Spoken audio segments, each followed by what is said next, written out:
రైతు సోదరులందరికీ నమస్కారం.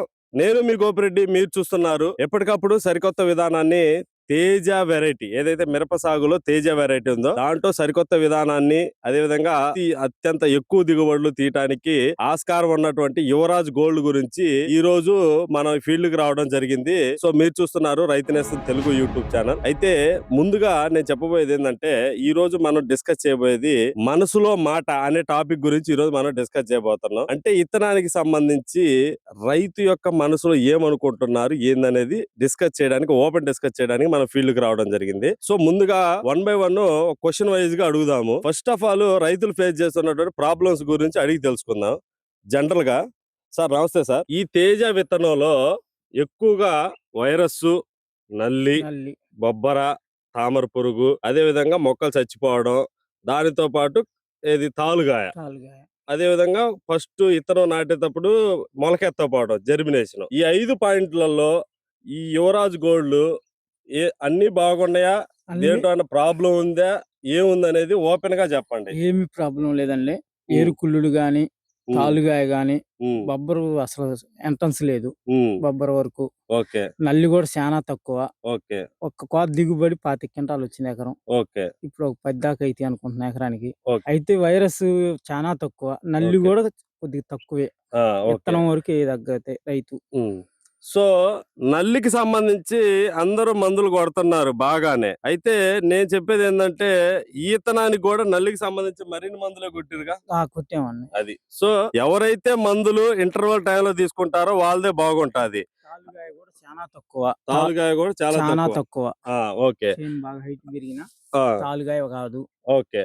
అయితే నేను రెండో పాయింట్ వచ్చేసరికి, జనరల్ గా ప్రతి కంపెనీ వాళ్ళు ఏమడుగుతారంటే, ఫీల్డ్ లోకి వచ్చినప్పుడు, మీరు ఇన్ని సంవత్సరాల నుంచి మిరప సాగు చేస్తున్నారు కదా, తేజ మిరప ఇత్తనాలు వేస్తున్నారు కదా, మా ఇత్తనం ఎలా ఉంది మిగతా ఇత్తనాలతో పోలిస్తే అనే క్వశ్చన్లు ఎక్కువ మంది అడుగుతా ఉంటారు. అప్పుడు రైతు ఏం చదువుతాడు, దూరం వచ్చి ఫీల్డ్ కి వచ్చినాక రైతు ఏం చదువుతాడు, బాగుందా అని చదువుతాడు. బాగలేదని చెప్పి వాళ్ళ దగ్గరికి ఎవడు బాడుగా.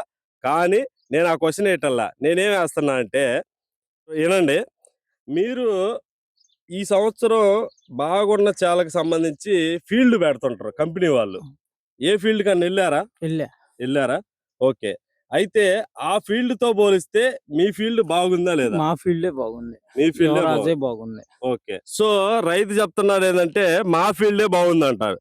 ఎందుకంటే ఈ క్వశ్చన్ కి మీరు ఆన్సర్ వినాల్సింది, రైతు ఏం చేస్తాడంటే, ఏదైతే ఫీల్డ్కి వెళ్తాడో ఆ ఫీల్డ్ బాగుంది అనుకో, అంటే వీళ్ళ దాంతో పోలిస్తే అది బాగుంది అనుకో, రైతు మనసులో అనుకుంటాడు నెక్స్ట్ ఇయర్ ఆ ఇత్తనం ఖచ్చితంగా వేయాలి, ఎక్కువ దిగుబడి తీయాలనుకుంటాడు. సో ఆ గిల్టీ ఫీలింగ్ అనేది ఉంటది. కాబట్టి ఆల్రెడీ అన్నయ్య ఒక ఫీల్డ్ కి వెళ్ళడం జరిగింది, సో దాంతో పోలిస్తే నాదే మెరుగ్గా ఉన్నదని ధైర్యంగా చెప్తున్నాడు. ఆ తర్వాత మూడో పాయింట్ వచ్చేసరికి, ఇది ఆల్రెడీ మీరు చూస్తున్న చేను ఒకసారి కోసారు. ఈ రోజు డేట్ వచ్చేసరికి 12వ తారీఖు 3వ నెల 2026. ఒకసారి కటింగ్ జరిగింది. సో దానికి సంబంధించి డీటెయిల్స్ అడిగి తెలుసుకుందాం. అన్న, ఫస్ట్ కోత కటింగ్ అయిపోయింది కదా, ఎంతమంది కూలోళ్ళు పట్టారు? కింటానికి 3000 లెక్క పడలేను, కేజీలు లెక్కిచ్చా. కేజీలు లెక్కిచ్చావు, కింటానికి 3000 కోత కూలి. ఓకే. అయితే దిగుబడి ఎకరానికి 25 క్వింటాలు వచ్చింది. ఎకరానికి 25. తాలుగాయ లేదు. మార్కెట్ లో రేట్ ఎంత పడ్డది? రేట్ 19,000 పడ్డది. హైయెస్ట్ మార్కెట్ ఇదే పడ్డది. ఇదే ఏ మార్కెట్ అమ్మారు? 19,000. అదే ఏ ఊరు? Guntur, Dachepalli. So Dachepalli market yard లో హైయెస్ట్ ఇది పడ్డది. ఇదే 19,000. ఏది ఏ వారం రోజు? ఆదివారం మార్కెట్ రోజు 19,000 పడ్డది. ఓకే. కింటానికి వచ్చేసరికి 3,000 కోత కూలి పడ్డది. ఓకే. సో చూశారు కదా దానికి సంబంధించి. అదే విధంగా ఆ రంగు వల్ల ఆ రోజు మార్కెట్ 19,000 హైయెస్ట్ ఆ రేటు పడ్డది. కాయ సైజు గాని రంగు గాని క్లాస్ ఉన్నాయి. ఓకే. తేజ కాయలు పొడుగ్గా కాకుండా పొట్టుకుంటే రేట్ ఎక్కువ పడతాయా? పడవు కదా. ఓకే. సో మీరు ఆల్రెడీ చూసారు కదా, ఇటువంటి డౌట్లన్నీ క్లారిఫై చేయడం కొరకు ఈ రోజు ఈ ఫీల్డ్ కి ప్రత్యేకించి రావడం జరిగింది. ఇది వచ్చేసరికి యువరాజ్ గోల్డ్. ఎత్తు అయితే పెరిగిద్ది కదా, బాగా ఎత్తు బాగా పెరిగిద్ది అన్న. 4 అడుగులు ఎత్తు ఉంటది. ఓకే. 4 అడుగులు పైన గానీ తక్కువ ఉండదు. ఓకే. సో 4 అడుగులు ఎత్తు. కాపు జల్లి కాప, మంచి కాప? చిక్కటి కాపు. సో చిక్కటి కాపు. కాయ పొడుగు ఎలా ఉంటది? సైజు బాగుంది. కాయ సైజు బాగుంది. ఓకే. కాయ లోపల గింజలు అంటే వెయిట్ బరువు వెయిట్ వస్తుందా? కూడా బరువు వస్తది. ఓకే. విత్తనం కాయ సైజ్ ఇది. ఓకే. సో మీరు ఆల్రెడీ విన్నారు కదా, ప్రతి ఒక్కళ్ళు చూసేదే, కానీ ఈ రోజు మీరు డిఫరెంట్ గా విన్నారు. రైతు మనసులో మాట చెప్పాడు, మీరైతే సాటిస్ఫాక్షన్ కదా. ఆ సరే ఇప్పుడు పక్కనోడు ఏ పని ఇవన్నీ మనకు అన్న వద్దు. అందరం మీద ఈ సంవత్సరం ఇప్పటికి నీకైతే న్యాయం జరిగిందా ఈ లేదా? దిగుబడి ఇప్పటికి ఈ ఇత్తనమే వచ్చింది నాకు. మా ఓకే. ఊర్లో నాతో పాటు కోసిన వాళ్ళు మొత్తం ఉన్నారు. మొత్తం 20లో 22 వస్తున్నాయి.